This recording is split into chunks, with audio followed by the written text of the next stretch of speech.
This is Tea with Botha. Welcome to another episode of Tea with Botha.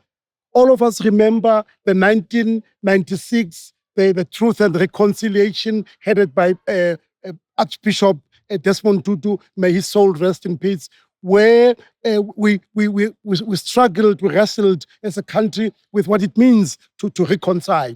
He even coined the word that we are a rainbow nation. As we speak now in our country, we are now dealing with the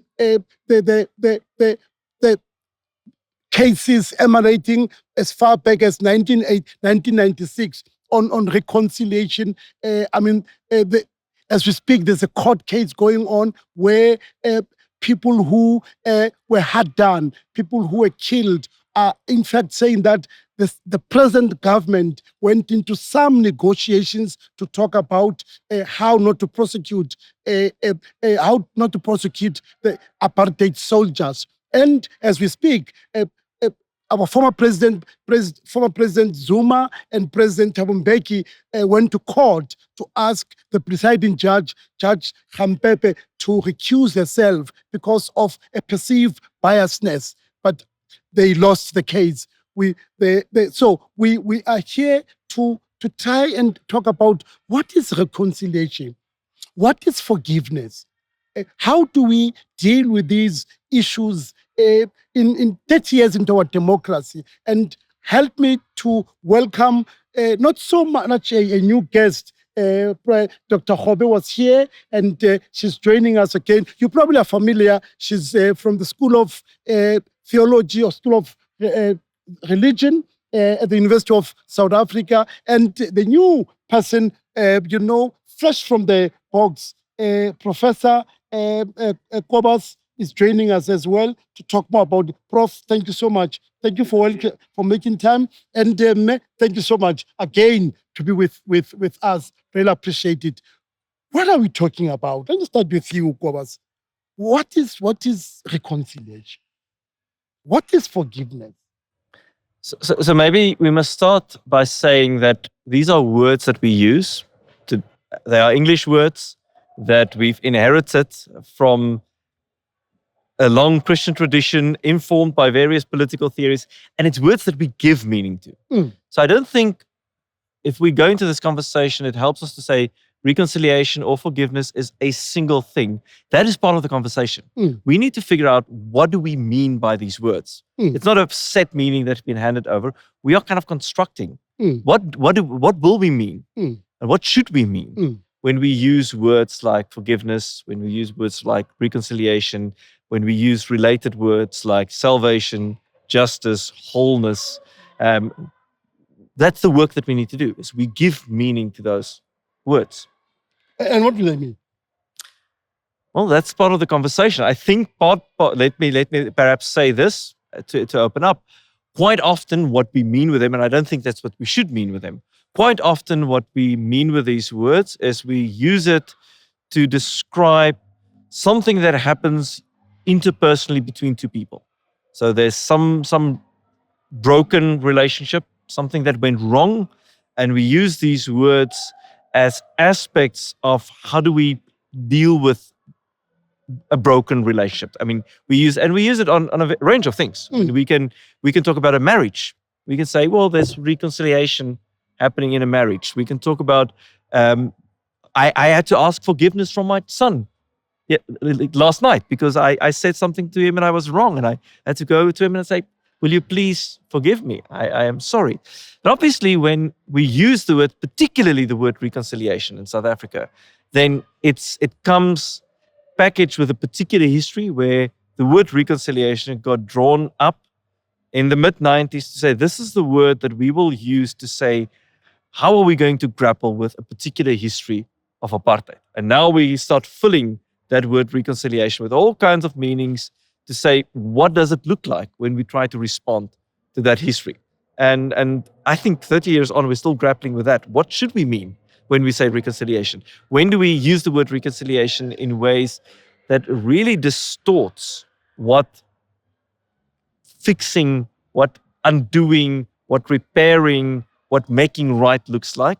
And when do we use the word reconciliation in ways that really gets to the depth of what it means to grapple with a complicated, unjust history? Is that what you do at Unisa?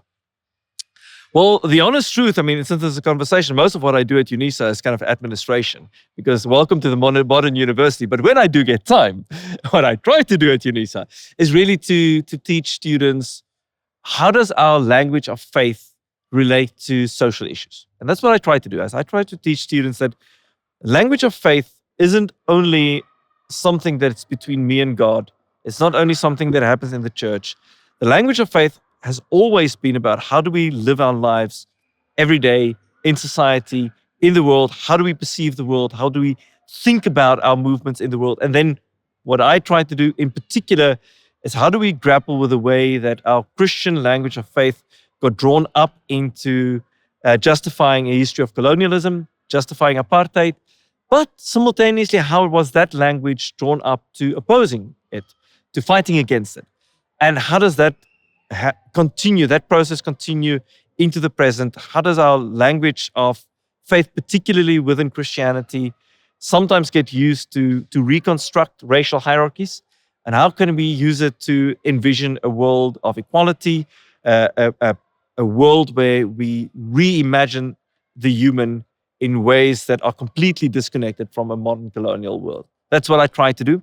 Not always very equally successfully, but that's what I try to do. Wonderful. And Dr. Kgobe, what's your take on reconciliation, forgiveness, what had happened 30 years ago into, what Desmond Tutu? And you write a lot about Dr. or Prophet, the Archbishop, may his soul rest in peace. You write a lot about him. Plus, you talk more about your work on Steve Biko, which you also do. But what's your take on when we talk about reconciliation, when we talk about forgiveness in the present context of South Africa, where the brokenness you alluded to, the hurt, the pain? Well, as you rightfully say, I did my PhD on Desmond Tutu.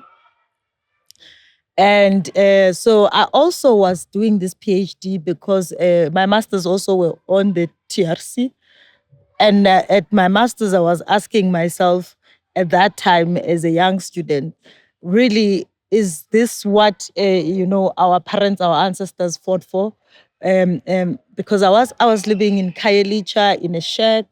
We didn't even have a toilet to use. We used the bucket.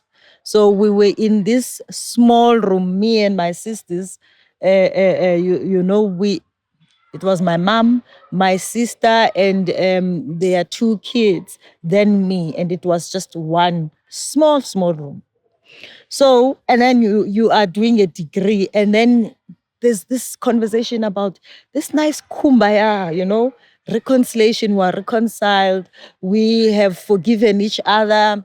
And we're a rainbow nation. We're a rainbow nation. But the context in which I find myself, it doesn't testify to that. You mean your lived?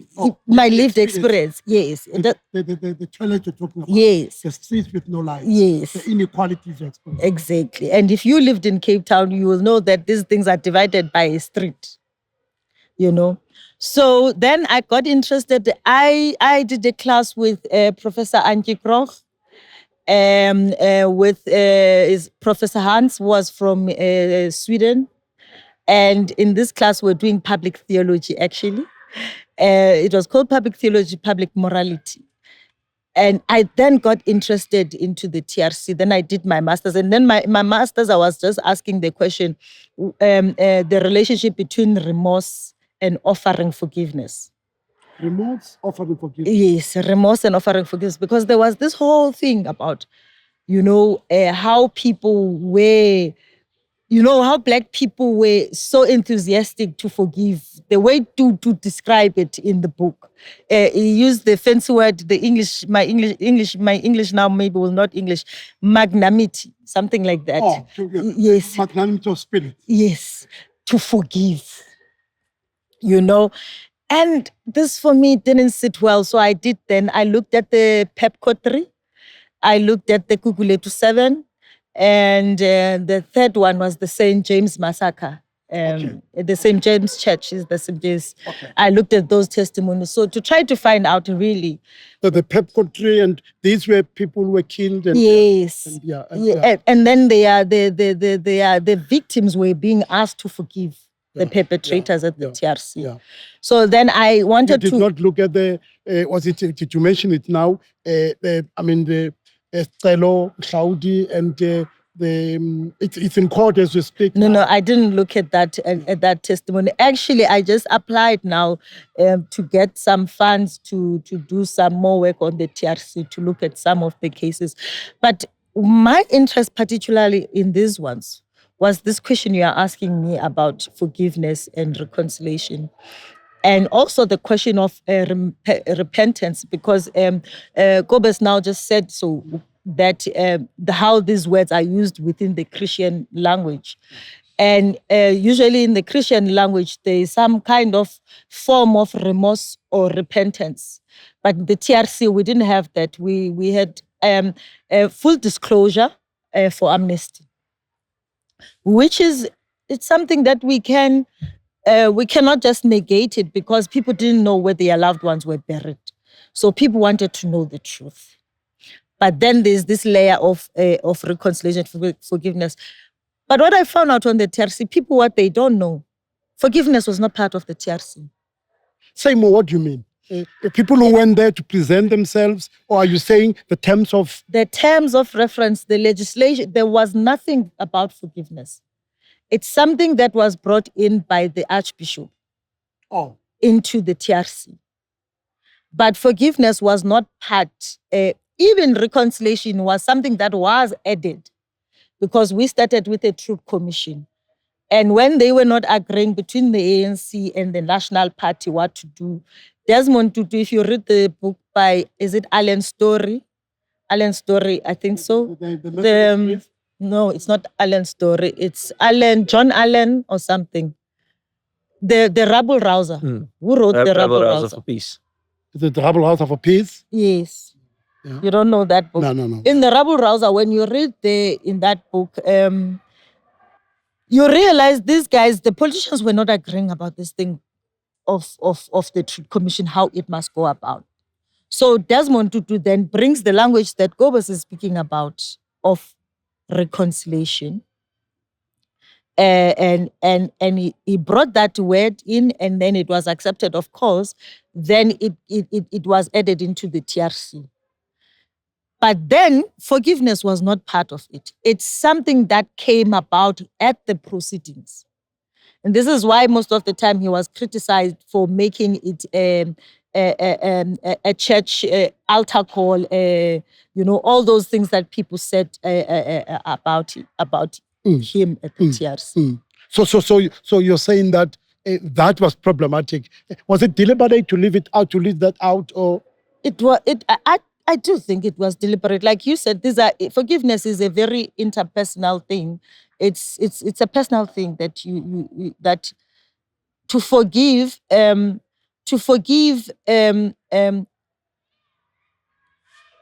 because apartheid was done into a community, not to individuals. There was this collective. Yeah. Yes. So now, how do you then bring about this language into that context? But also reconciliation. Reconciliation. If you study the Christian books, the doctrines, even reconciliation is a new word, and he's a systematic theologian. What does that mean? Systematic theologian. He studies these doctrines. Systematic theology is where we think through the language of faith, how it fits together, how it evolved, how it's being used today. Sometimes in certain circles, it's sometimes called dogmatics, so how the doctrines fit together. We don't like that language in our approach, but it is about when we take words and language over history within a faith tradition. How does it change? How does it evolve? And what does these words mean when we evoke them today? Because these meanings aren't set in stone. We constantly form them and make them. And that's what we study, is what happens with the language of faith as it's being spoken and as it's being used.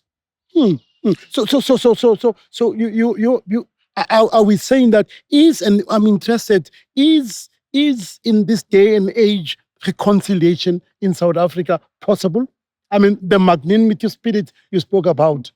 I don't think it is. I think things have accelerated. Look at what is happening right now within the communities. Whether how you view those struggles of those peoples in the community. Right now, people are registering in school. People are fighting over who must be in this school and who must not be in school. And for me, You this mean like stories about Adelington? yes, those schools, all these things are stemming from the same story that we have been trying to deal with, the question of justice in South Africa. People have, the country, our leaders, those who are in power, have let this thing unsolved for so long that now it is a time bomb, and which they are pretending that the problem is the people in the community.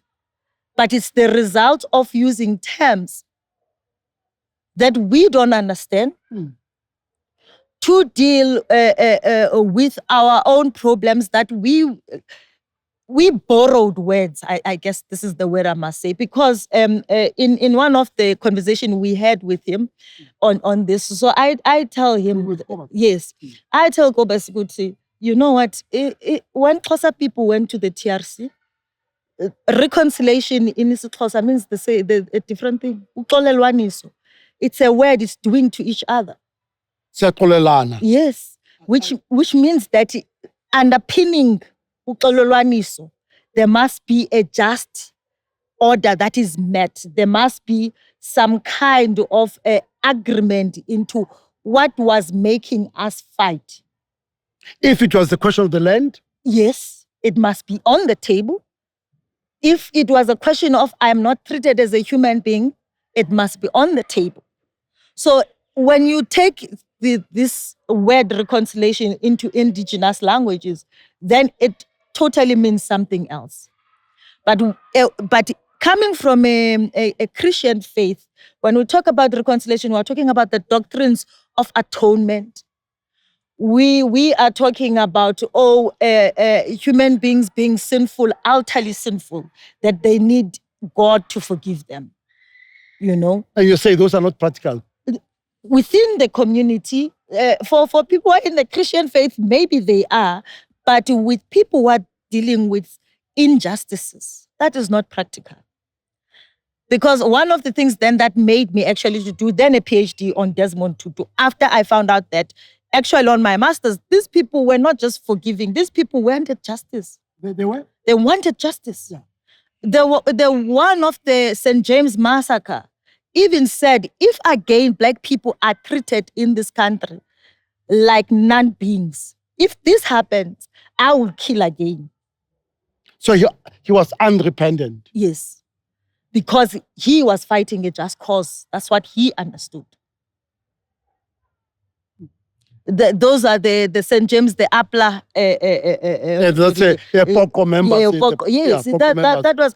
And when I read that, I understood what I mean. I was crying a lot. He knows I was crying a lot when I wrote these things, because you understand that people went to the TRC with a certain understanding, but what then they were given was another thing.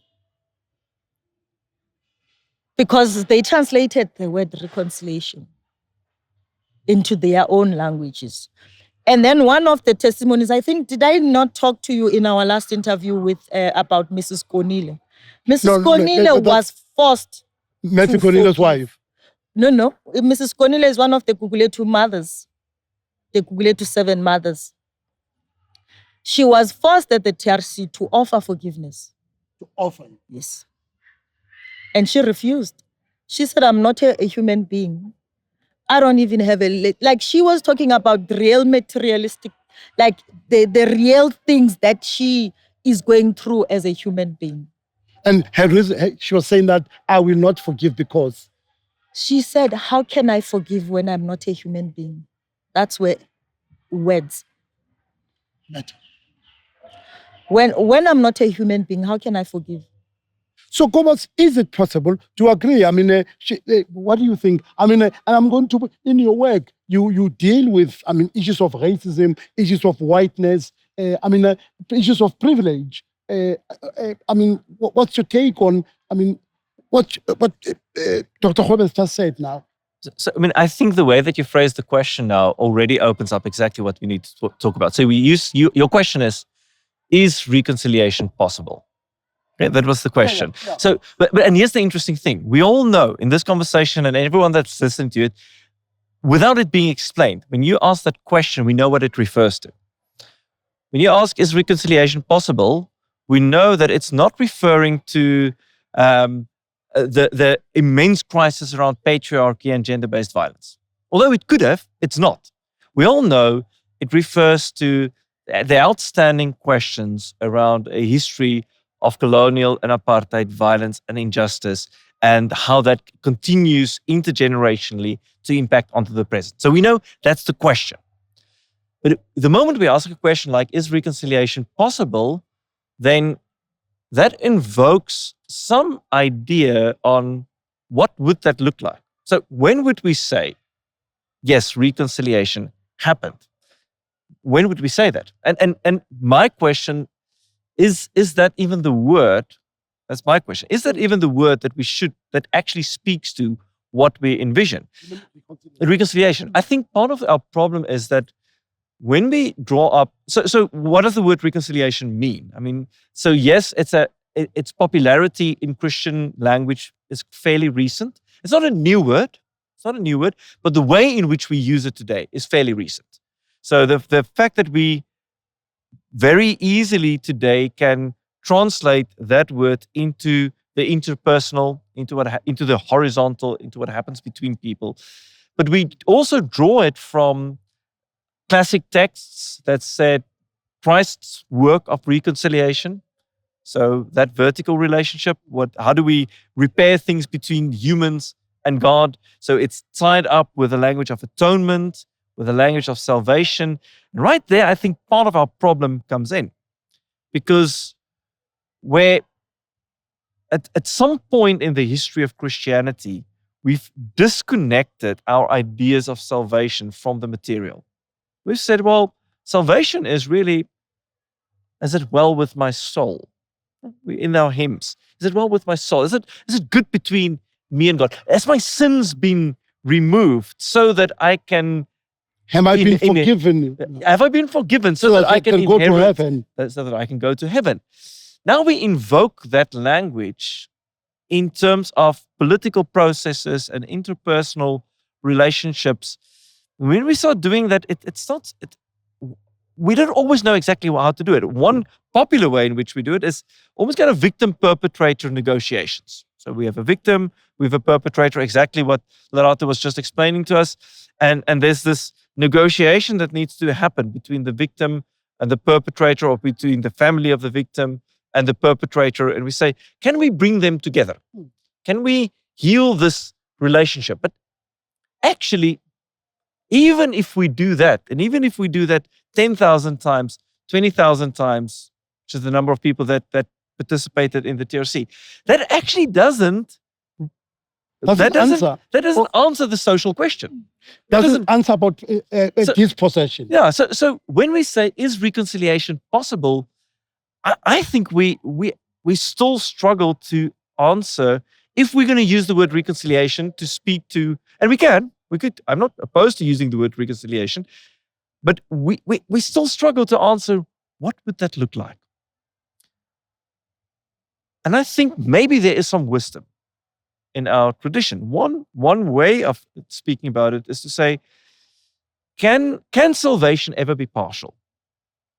Meaning, is it possible for me to name something as salvation if it refers only to this small sliver of life? If it refers only to this small part of society?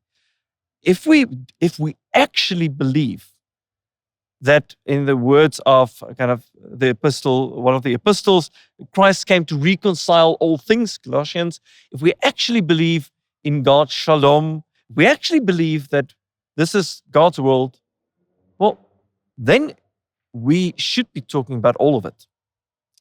we should be actually be talking about how do you reimagine an entire world? And this is not simple, because so one of my favorite theologians, Cobus van Wyngaard, in the 80s already wrote, he said, there's no going back. If you think we're just going to go back and find some good creation and we just undo the problems, then you underestimate the depth of the disruption that 500 years of colonialism brought to the world. It is a complete resurrection, a complete reimagining of the world from the ground up that's required. And that's difficult work.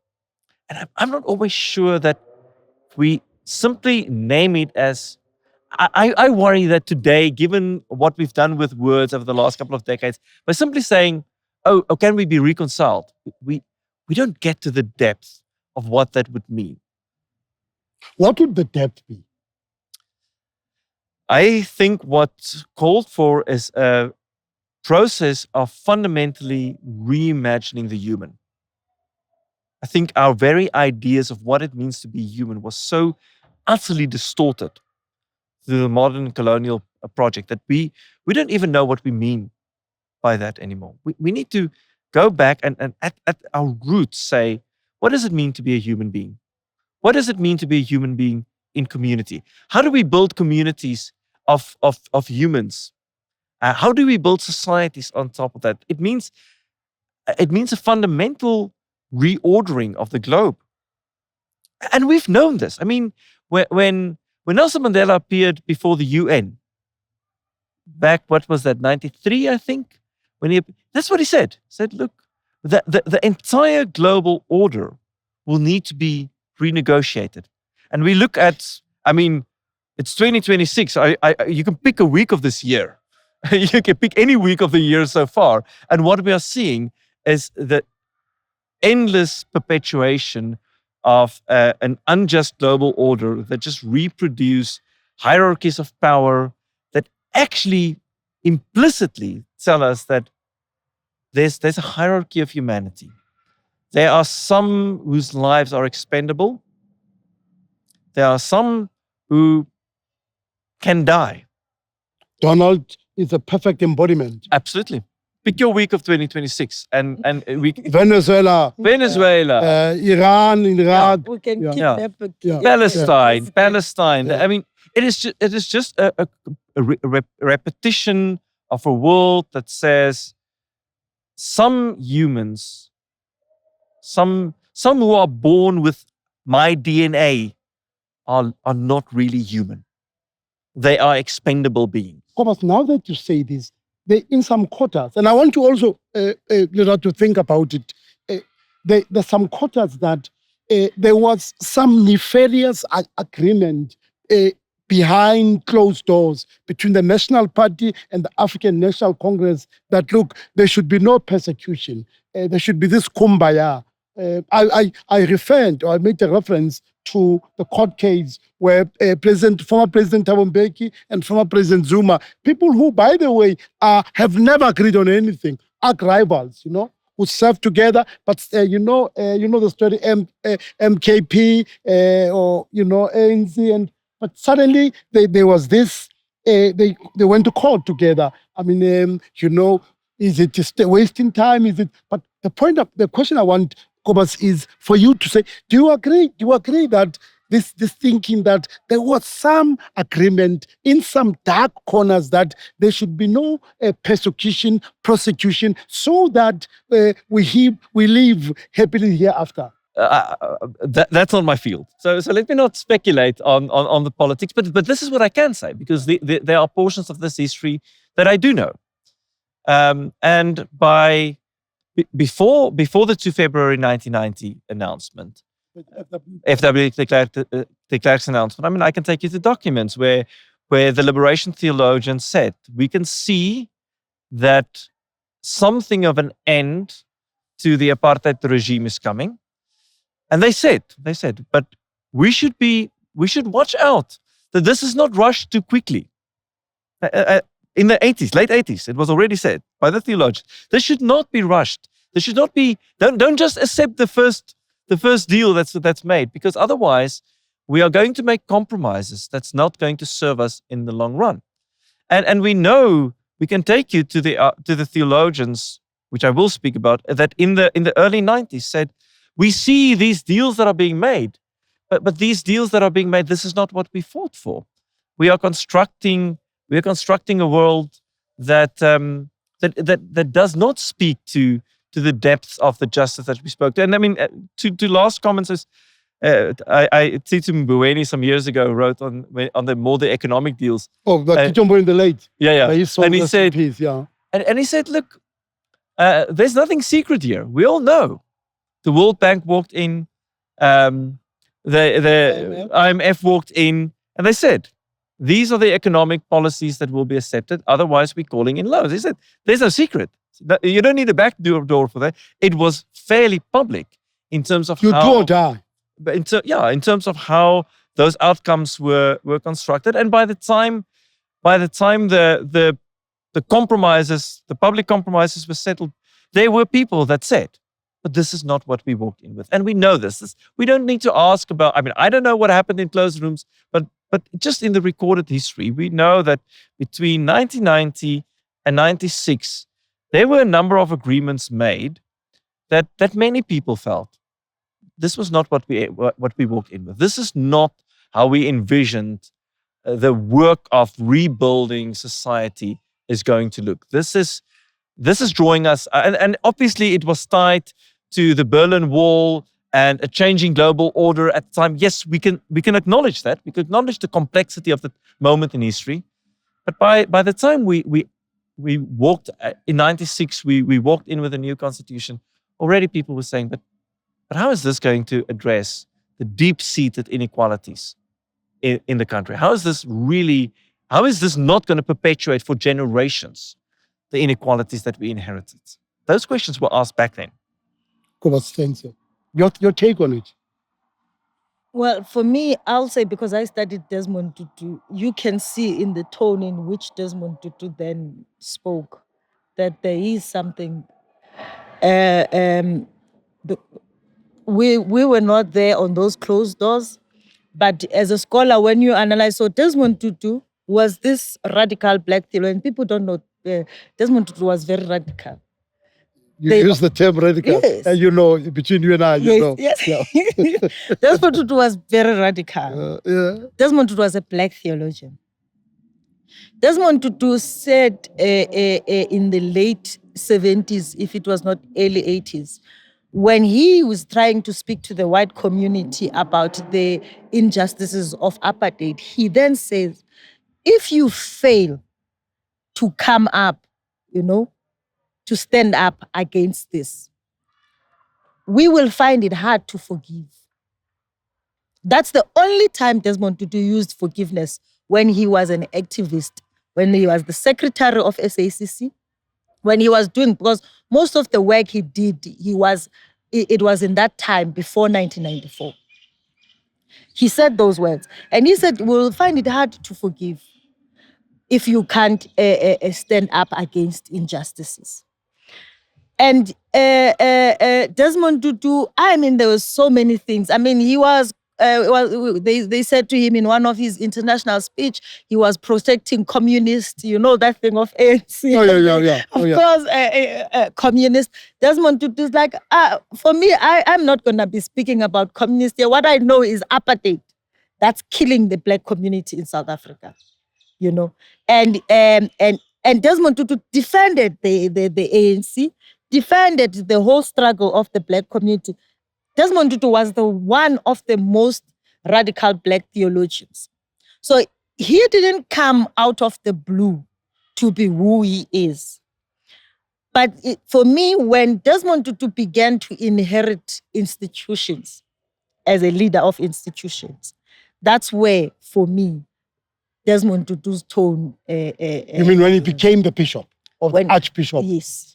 Is that what you mean by when he inherited institutions? Yes. And what happened? Desmond Tutu started to speak a church language. A church language of we are family, we are all children of God. The Rainbow Nation? The Rainbow Nation only comes in the 90s, when he's really now trying to maneuver the new South Africa. But at that time, it's only in the Rustenburg conference then Desmond Tutu details what forgiveness means.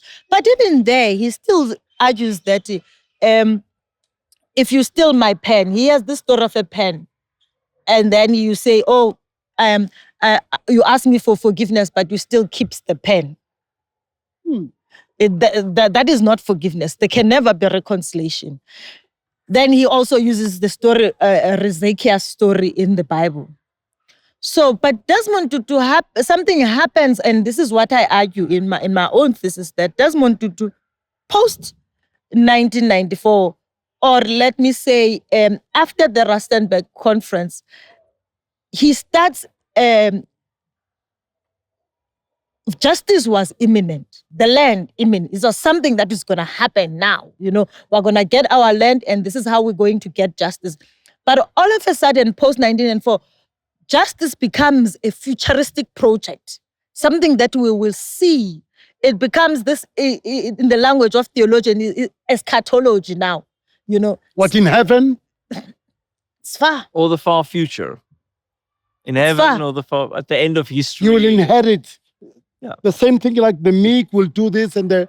Yes, but maybe not too much like that way of eschatology. But what I'm trying to say, he starts saying, okay, we need to do this, in order for us to do this in the future. So justice is not something that the Black community can get now in the 90s. It's something that we can get. Yes, it changed. To defend him on my thesis, I say, okay, maybe it was because of how violent. I mean, if you listen to also Umamo Winnie, when he speaks about how violent the late 80s, she even says, we didn't even know at this point who are we fighting.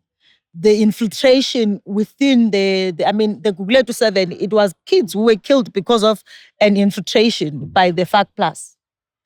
If you remember. So there was this chaos that Eugene de Cox, yeah. Yes. And other people, there were people who were arguing the CIA also was on the ground at that time. So there was real chaos happening in South Africa. So from the point of view of the chaos of violence, and that is the language they use to defend the negotiations, which is I always fight over. Although I understand it, it doesn't mean I accept it. Okay. Yes. So, Utetu Frank Chikani will always say, no, but Lerato, you have no idea how violent this country was. At this point, we had to make the compromise. So what I'm trying to say, the compromise is all known. Yes, there were closed doors that were, but we all know, we talk about it. Theologians talk about it. Once you say to me, we had to negotiate because of the violence, that's a compromise. So and when you're not changing the material conditions of people. Yeah.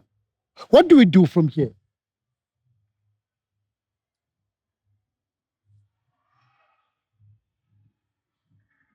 I think we need to start by acknowledging that it's not just the past. We continue to reproduce. I mean, and I think a lot about cities. As I said, I'm located just around the corner from here. So the Inner City of Pretoria is really the place from which I think. And we continue to reproduce and reconstruct societies that perpetuate these inequalities, that create certain parts of our communities where there's immense privilege and access to the most amazing resources, and where we have other parts of our communities where, in 93, Takatsuma King writes, he said that the children born today will die with the same poverty. And let's be honest, we make big plans, we promote them at each election, but we know that there are communities today where the children that are being born today will live with shortened life expectancies, with almost no options in life. So let's just acknowledge that it's not just in the past, it's being reconstructed in the present. And I mean, we can use the word compromise in different ways. But, so let me just use it in a different way. And there is an immense compromise that is needed. But I meant in a different way. We've been told that fundamentally transforming the way that the material conditions of our society works is impossible. You know, it would be economic suicide. But what would it look like if, as a society, we deeply commit to say we are, let's just take the children. I mean, we hear their voices in the background playing in the flats over there. We are going to deeply invest in a society that provides life-giving opportunities to every kid, regardless of where they are born. Literally regardless of where they are born. The same. Are we willing to make that commitment? Because I think even in the most radical of circles, no one expected that we're going to go to bed on one night on the 27th of April, and tomorrow morning when we wake up, It's kumbaya. No one expected that. But was it wrong to expect that tomorrow morning when we wake up, we are going to really commit to saying that the kids that are born now will be provided with a real life chance? Was it really too much to expect? And can we say that we've achieved that even today? In the 30 years. 30 years later? And the truth is, we've made bad compromises. We've made compromises which says, let's just hide away certain parts of our communities And move on. and move on. We put on the postcards, the parts that are nice. But what would it look like? I mean, and it is a material commitment. It is a material commitment, but I think it's also deeper than that. I think it is about doing really hard work of understanding, and this is faith work, of understanding that we all, and I include myself in that, we were over generations formed to think in particular ways, to act, to be human beings in particular ways. And that is really hard work that we need to do with ourselves and in our communities to say, what does it mean to get re-socialized, to be re-humanized? And particularly, in a very, let's say it, in a very particular way, that is true for white South Africans. It is. Well, this shouldn't be strange to say. There's centuries of deformation that needs to be undone, and that's work. That takes the time of sitting down, talking about it, grappling with that history, acknowledging that history, not hiding it away, not kind of say, okay, it will be. Can we just forget about it? It means facing history. It means and it means being in friendships and in relationships, and it means being in communities where we grapple with difference and we talk about it. It's hard work. Hard work, Lerato. Is it possible? All of these, what do we do tomorrow? What do we do going forward? 30 years into our democracy? For me, I would say, I have become, he knows it, I've become a non-believer. To use This is a trained theologian. Yes. You, as a trained theologian, you have become an unbeliever. I've become a non-believer. A non-believer. Yes. I've become a non-believer because first, I worked hard for everything I have right now. When people say this person made it against all odds, I made it against all odds. But even when I know I worked hard for what I had, it was not handed to me. I can't sleep at night thinking about all these people that we want to hide away. These people that we want them to have a grammar of suffering, how they express their suffering. They must check if it's politically correct, if it's this,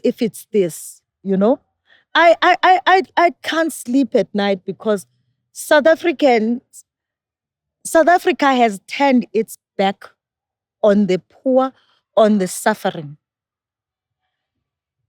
In fact, now, probably the most unrighteous people in this country are the poor.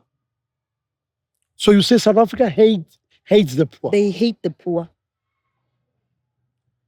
And the funny thing is that even us, for a long time he knows, I didn't want to call myself a black middle class because I'm always arguing I'm a paycheck away from. Maybe he will borrow me money for 3 months, but you know where you are going at the end. But I've become so disappointed with the even how mythological it is, the black middle class in South Africa. It has power. And it has played a significant role in post-1994 to actually police the poor, to tell them how they are feeling they are suffering, and how they are feeling they are suffering. It's like that what Biko said, that you can't kick me and tell me, well, maybe the black middle class didn't kick the poor, but we have the Madlanga Commission now. So maybe also we are kicking the poor. And somehow. Biko had said what? Biko has said, you can't kick me and expect and want to tell me how much that I react to the kick. So this is the nightmare that I'm having right now with South Africa, where we have used these words. And these words have become, because a myth is so powerful, there's a reason why our grandmothers gathered us around the fire and told us those J calls, all those myths. If you read Ngongi Yoko, will tell you that was already primary school. You were being taught something. There's nothing that is powerful than the myth. And here in South Africa, we've created this myth with these words. And these words are the words that are hunting this mythological word that we don't know as theologians what they even mean. But they hunt the poor. To the lives of the poor, they are real. Because if they make noise here, they tell them, no, Mandela said this. If they do this, there's a book, she knows there's a philosopher from the US, Martha Nussbaum. Passionately, I don't agree with him. It's on anger on forgiveness and forgiveness. But it's like the youth of South Africa are committing a crime for saying that I am feeling pain. So, of course, we can invest money. I would argue we have invested money into the youth of this country. I'm an NSFAS product. You are the beneficiary. Yes. I will not have a PhD without NSFAS. I studied with NSFAS, but when we got these degrees, there's nowhere for us to work. Or no, this place is not hiring so-and-so. So I agree with what you're saying, but also investment in these youth without actually doing their work that we need to do. The work of land, people getting land. I mean, if you go in I'm coming from the Eastern Cape. My late sister-in-law, his parents used to own a farm. Under apartheid, someone came in and said, this is my land now. And they're living in poverty. Nothing has changed for them. Invest in the kids. Where do they work? We have depression. We have all these things. So the thing is that time is moving. You know how passionate I am passionate about time. I'm obsessed with time. I don't know, I'm obsessed with time. And the thing is that time doesn't wait us to fix. This time has its own problem. That time there will have its own problems. So while you think that you are fixing this thing, and if you read my thesis, you'll realize how I'm trying to deal with so many things at the same time because I'm obsessed with time. I'm trying to close all the gaps. So for me, I don't know. I don't know even if we invest, my friend, I don't know. Because the way we have dealt with the youth in this country, the poor, I don't know. So I'm an unbeliever. Professor Cobus, tell me, this is a lost cause. Must forget about it. You can't say it's a lost cause. I mean, I think what we need to say is over the last, at some point, I get the sense we developed a picture that says, but things will just sort themselves out. I think what I would say is they don't sort themselves out. The world doesn't sort itself out. The world moves in the direction that we put very hard work in to move it towards. On the contrary, I think today, I mean, if we talk slightly theoretically, we would acknowledge that actually if you just leave the world, the natural order is that it becomes increasingly chaotic. It is only with the consistent and persistent work of care, work of insisting on a more just present and future, that things have a slight chance of moving in a particular direction. And then you shouldn't be naive about it, because there are active forces that are working really hard to move it in the opposite direction. I think we need to acknowledge that the past that we inherited is very present with us, very present. And it asks a very deliberate, very concerted, widespread joint commitment across all sectors to say, if we have any chance to fix it, we're going to have to dig in and say we deliberately work towards a particular change. And sometimes there's so many of these. I mean, we throw proposals around. I mean, and these are not this. And I say this as a person, as a theologian. So I don't understand the economics of all of this, but I listen to our debates around healthcare, for example, and the way that we would just say, but it's unaffordable. Economically it cannot work. And I'm like, wait a minute, people are actually dying. People are actually dying. Okay, so how do we reduce that to a mere economic calculus? No, well, it is going to have, and that's why I say it's a different kind of compromise. It's meaning all hands on deck. It means saying, how do we live our lives in ways that will take everyone along? How do we not construct cities that are year after year just again perpetuating an apartheid spatial design? Because it's not just what we inherited, it is what we built last year. Again, we redesign in portions of our cities to say, well, this is where the wall is, this is who gets in, this is who doesn't get in. How do we actively work to break that cycle? If we don't do that, maybe there is something dystopian in that. If we don't do that work, I mean, then maybe it is a lost cause. If we think it's going to happen automatically. On its own. On its own. In South Africa, we don't do the work. And then when the work is not done, we blame the poor for the work not being done. It can't be a lost cause, because I would not be here sitting and talking about it. It's something that like I'm saying, that I don't sleep at night because of it. So it is not a lost cause. It's something that I am willing to put my life on it, to put my work on it, the work that I do.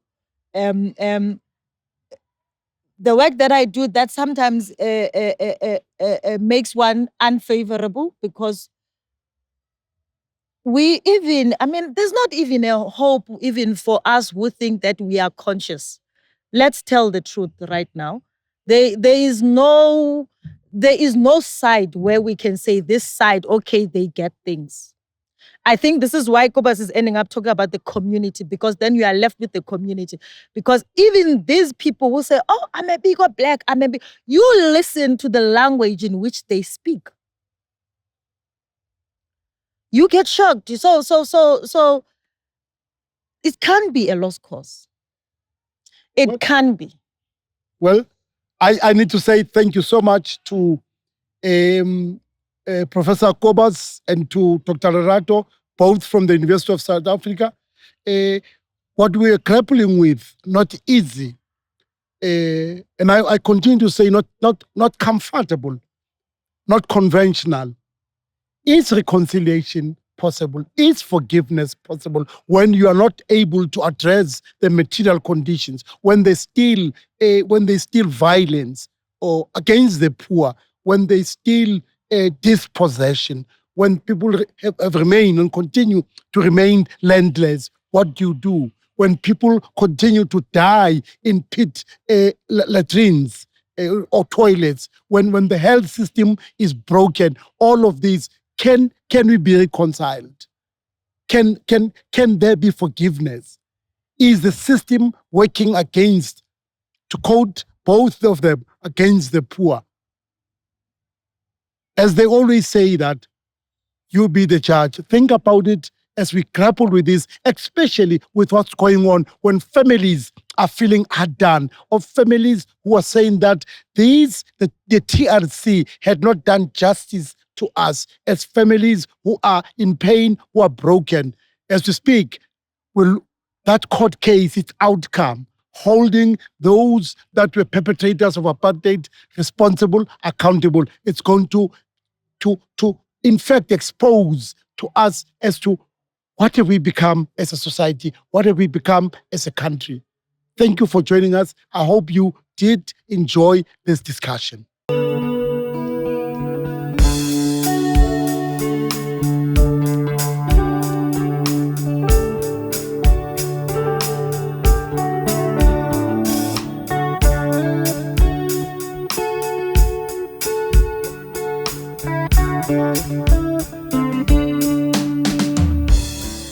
This is Tea with Botha.